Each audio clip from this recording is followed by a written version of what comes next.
Assalamualaikum warahmatullahi wabarakatuh. Halo Sobat Otak, perkenalkan nama saya Dr. Syed Abdul Hakam Perkasa. Saya dokter spesialis bedah saraf yang praktek di Rumah Sakit Pusat Otak Nasional Dr. Mahar Marjono.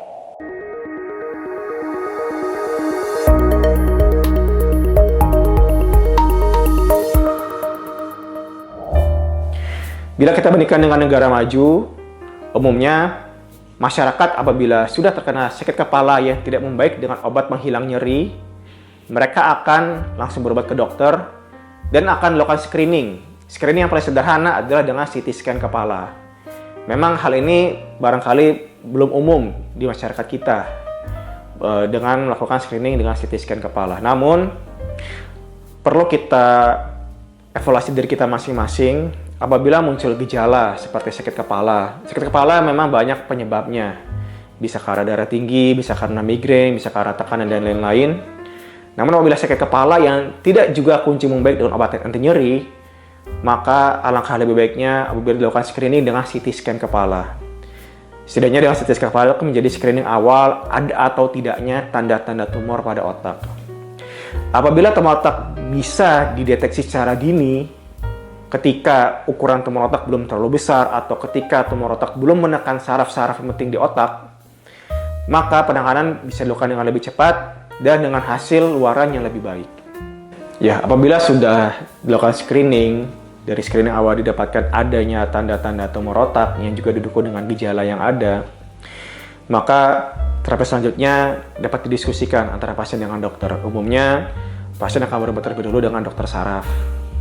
Dari dokter saraf akan setelah melakukan screening, bila sudah didapatkan adanya tanda tumor otak, akan dikonsulkan ke bedah saraf. Kemudian dengan dokter bedah saraf akan didiskusikan mengenai terapi selanjutnya. Umumnya tumor otak memang terapinya dengan dilakukan operasi terlebih dahulu. Namun penting juga untuk berdiskusi dengan pasien, antara dokter dengan pasien tentang hasil yang diharapkan. Apabila dari gambaran screening perkiraan tumor-tumor jinak dan ukuran masih sangat kecil, maka dapat dipertimbangkan untuk pemantauan terlebih dahulu atau dengan observasi.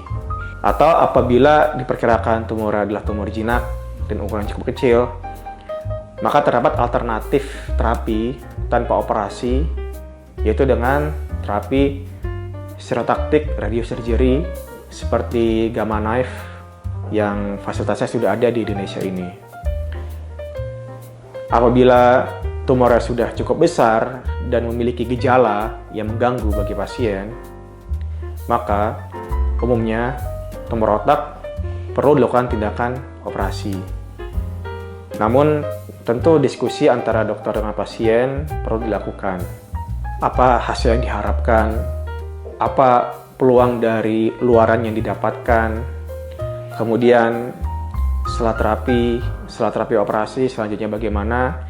Penting antara diskusi antara dokter dengan pasien, karena tumor otak memiliki berbagai jenis dan terapinya pun macam-macam. Perlu diskusi antara dokter dengan pasien dan keluarga.